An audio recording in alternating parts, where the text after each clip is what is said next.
Welcome back to my channel. So today we're going to actually talk about something very exciting, and that is about Babel, which is by RF Kuang, otherwise known as The Necessity of Violence.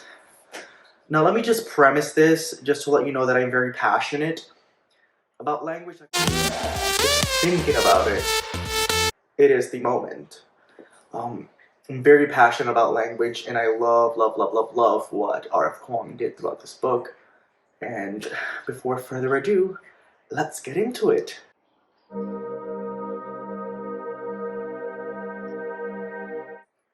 Aussie!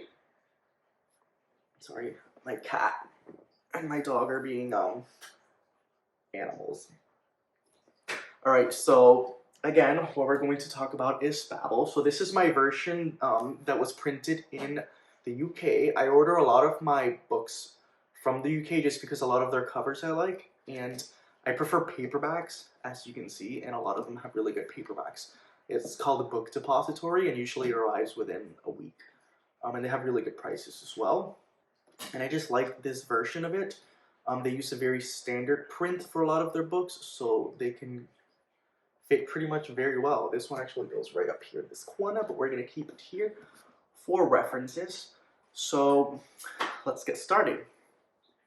So Babel, in terms of genre, is very interesting because they have it as a dark academia, and for those of you who don't really necessarily know what that means, it's basically something that involves negative themes, including literary tragedy, discussions of the meaning of life, heartbreak, oppression, escapism, and death, just to name a few of those. And Babel definitely touches on a lot of these. But it's so well written. For me, I see it as a historical fiction because it's very much inspired by a lot of world events in 1800s Britain, because it takes place in Oxford. And I've actually been to Oxford myself for a little bit, and I saw a lot of the places where they shot Harry Potter. And it's it's the moment. You live your Hogwarts fantasy. But we're here to talk about different dark academia that does not involve the boy who lived. Nagini. So RF Kuang, which I'm going to refer to her multiple times as Rebecca, because she is Rebecca Kuang, that's her name. I usually don't tell you a lot about these authors. I mean, I did rant a little bit about Madeline Miller in my last video, but that was more so about her works rather than herself. Like, I don't even know what degree she has. RF Kuang, I'm going to preface this with her degrees and her just basically so you kind of understand where she's coming from in terms of her background and her expertise, and why she is very much qualified to touch upon just language as its center of the book that we'll see. So she is a translator. She's a Marshall scholar. So, okay, RF Kuang is a translator. She is a Marshall scholar. She has a master's in philosophy and Chinese studies from Cambridge. She has a master's in science in contemporary Chinese studies from Oxford. Come on, Oxford. And she's currently working on her PhD in East Asian languages and literatures at Yale. You know how old? She's 26. She is 26. Amazing. So as some of you might know, she wrote The Poppy War, which is a 3-part series, which I actually have down here in this corner. I don't know if you can see it from where the video gets cropped, but it's down here. And a lot of people have said, I haven't read it yet, but I have it there, so it's going to be there. She kind of said, like, The Poppy War was her training wheels, and now, like, this is her elevation. A lot of people have said that they agree that she definitely elevated her prose, her character development, on top of it being a very well-researched work. So again,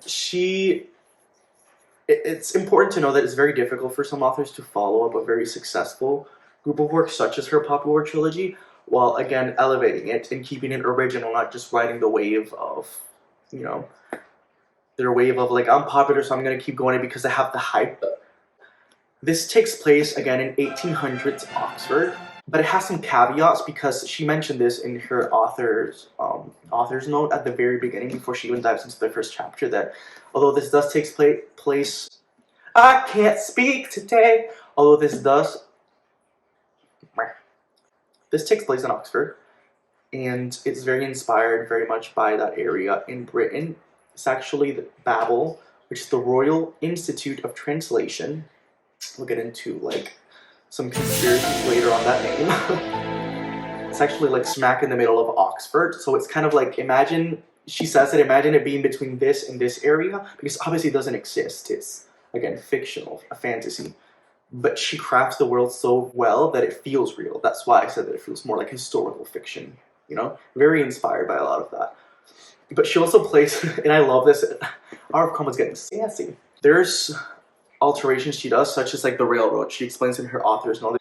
She says that the railroad didn't really exist for a couple of years later, but she had to like push it back like a little bit earlier. So in her authors and all, she got sassy.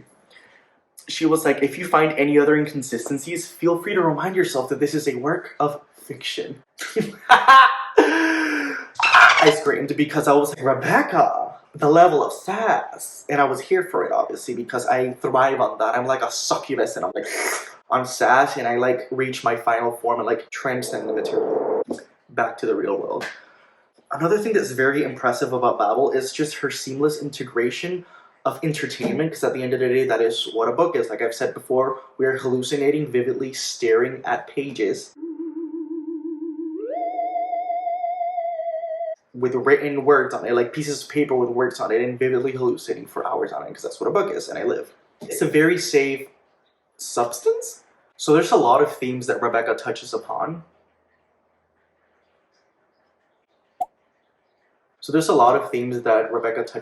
In this book, and those are themes such as otherness, racism, microaggression, prejudice, sexism, colorism, colonialism, exploitation, and the list kind of goes on, and she does it very seamlessly while being entertaining at the same time, educating us and being very thought-provoking. And that is just very impressive for not only somebody to do, but for an author to do that in a work of, you know, in a fantasy work. And one thing that is different about this, it's lengthy. I mean, it's about 500 something, but still under 600 pages. But she does a very good job of kind of fitting all of that in, along with character development, prose, very well researched. That it's not a very easy read per se, but it's very doable because she does it so seamlessly. But it's very educating. It's like you're reading a thesis almost, and she has little references, and it kind of tells you like more background on those words and kind of her thoughts and opinions about that, with like a little bit of sass here and there, but also being like educating and also being very thought-provoking. And I think that's just so wonderful that she was able to do that. It's very intelligently written. And it's just so impressive. Like my jaw literally dropped multiple times while I was reading, because I was like, you know, like, Rebecca, like, how did you come up with all this and be able to just integrate it in there? It's amazing. It's thought-provoking. It's so intelligent. It's blah, blah, blah, blah. So the book centers around language. Again, language is being very central to it. And its magic system is tied with silver. With that silver, it's how translation is utilized by Britain and by, you know, Oxford and Babel in order to exploit other people and their languages. It's basically like you're given a product, we're going to give you this translating tools, this silver, that's the magic system. And it's going to pull energy from the silver bar itself, but the silver has to be replaced eventually, it has to be polished, the inscriptions in that language have to be maintained in order for it to continue functioning, doing things like powering weapon systems, ships, irrigation, etc. And it goes into the whole aspects of like, Babel has a monopoly on that because they're the only ones who really do that. So then they're the only ones who can maintain it, and that's another source of income. So it's very much, they're exploiting other people, and they're using it for their own thing. Like very, very colonial. Babel is the Royal Institute of Translation, RIOT. And I'm gonna let that marinate for a bit. So every student, in order to attend Babel, you must learn Latin and Greek. Like that's the very basis of it. And then you're also taken based on your background. Hey, if you read it, it kind of seems like that. So you get these sponsors, and they kind of go to these home countries and have these kids who speak that language and it's native to them. And they bring them into the UK very young and, you know, teach them more Latin and Greek. But they also are native to their own language. So for example, our main character speaks Mandarin. They go to the UK very young. They're raised there until they're like 16, 17. They've mastered or have to master Latin, Greek, and also keep up with their native language, whether that be French, Italian, Hindi, Mandarin, in order to go to the Translation Institute. And then they start their 4-year curriculum on how to learn the different levels of the language. And it's anything from literature to law to translation, and then to silverworking being the most prestigious of it. It's at the top of the tower, which I think she uses very beautifully as imagery of like what is the most important and what is the least. It drives the British Empire. Like, what are they best known for? And it's like exploiting other nations, colonialism, to expand their own power. Like, the sun never sets in the British Empire. Why? Because it's like coast to coast type of thing. It brings in that theme of just money as power. And you're like, money as power? As the driving force of countries, leaders, and economies? By Britain? Never!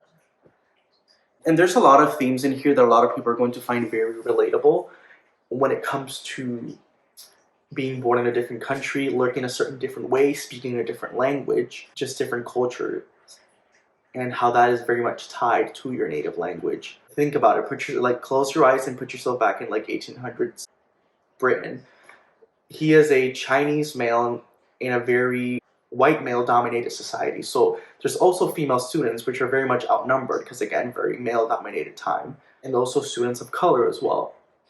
And then you can see a lot of these themes surface as they're basically discriminated against. Sometimes the women have to dress up as men in order to just take out a book at the library. There's also the whole concept of being white passing, which sometimes in a certain lighting or whatever, our main character can do, but one of his friends, who is Indian, can't. And sometimes he's only able to do or get into certain places if he is with his friend or not. So it brings a lot of these like topics that are very sensitive for a lot of people, but Rebecca does a very good job of intertwining them into, again, the plot, crafting that narrative and that story and that character development while also being very thought-evoking. So speaking about the character development, it's very interesting because they start out being very naive. Like, I'm going to go to Oxford, I'm going to go to Babel, and I'm going to translate and change the world. It's going to be great. That's like their mentality in like year 1.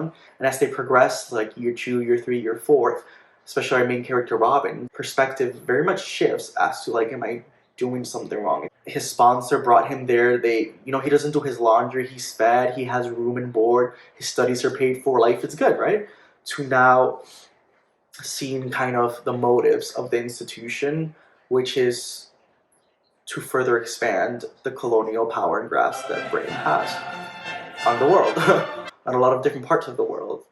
Rebecca Kuang does a good job of doing this in under 600 pages, which is very impressive. Like, the themes and the narrative, the plot, the prose is so complex that this could have easily been, a duology, so a 2-part book series or a trilogy or so. I think she did mention she tried to make it a work of art, like a standalone work by itself, but then she might think of adding a second part. I've also heard other people say that it is going to be a multiple part series. I'm not sure. One thing that I don't like that I was going to mention is like a very one-person point of view, which is from Robin himself. And that's great because, you can see his character development basically go almost 180 from, again, when he's first raised, brought into the institution to his 4th year. And that's great, but you only see kind of like his point of view. You don't see the point of view of those who are poorer than him. You don't see like a female point of view. And sometimes you do like get a little slight glimpse of somebody else's narratives as kind of like peripheral plots that kind of tie into the central plot, which is this world seen through Robin's eyes. That's another interesting part too from the beginning, which ties into a lot of these themes, is his name.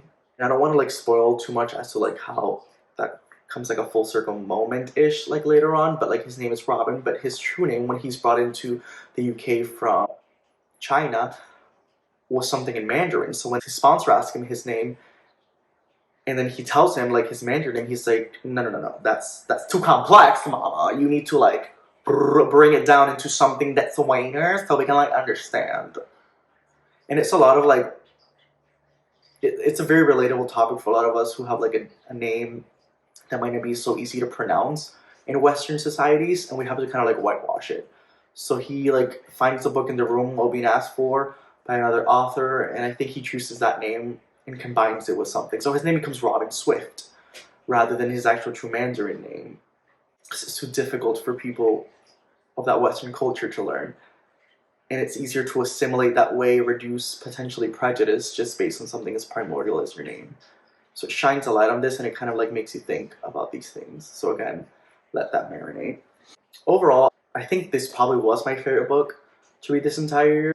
It might not be the easiest to read because it might read more like literary fiction or just literature or a thesis.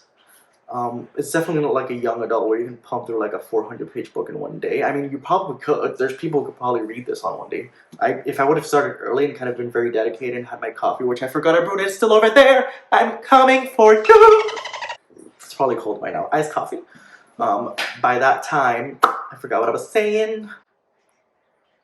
Yeah, so I'm sure there's some people that can probably pump through this in one day, but I wouldn't really recommend it because there's certain things that you kind of have to stop and let it marinate before you move on to the next. It's kind of like if you go to a comedy show and they tell you a joke and it's like very good or it's very thought-provoking, and then like the audience starts laughing and stuff, and then they move on to the next joke, which is just as great, ideally, and so on, but you're still kind of like, maybe you want to contemplate and like kind of marinate. We're saying marinate a lot today because I have only had a banana tea today, and it is 1 o'clock. So you can kind of like take in that knowledge that Rebecca is imposing on us with her 5 degrees.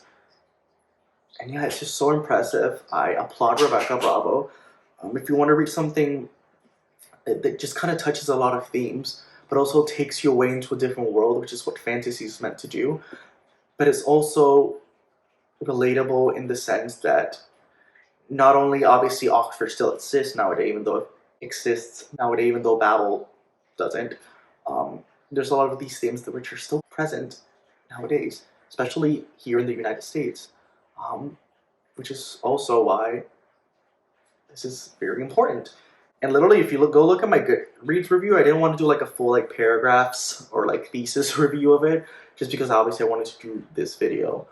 So I literally just put impressive AF, because that's literally what it is. It's very impressive work, and I applaud Rebecca for bringing this, and I can't wait for your next book, to be honest. Oxford 1836, that's the actual year. You should know that by now. And yeah, go copy yourself some Babel. I think you would really enjoy it.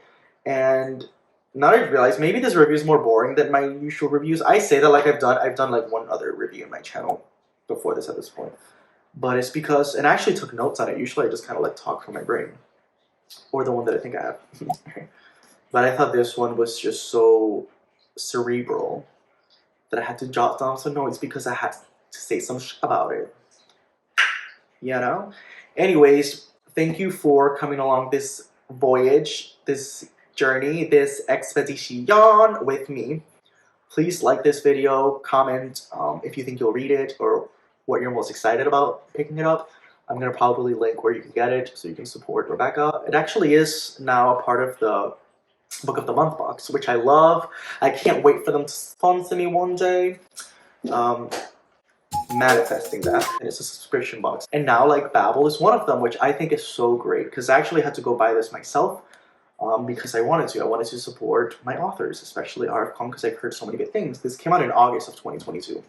It's December. But just so you know, I just finished my last didactic semester. This year has been long. It was a lot, and I had to balance that as well. But here we are, better late than never, right? Like this video, please. Subscribe to my channel. Turn on those notifications so that way you know when I go on my next rant. And yeah, see you next time. Zvidanya.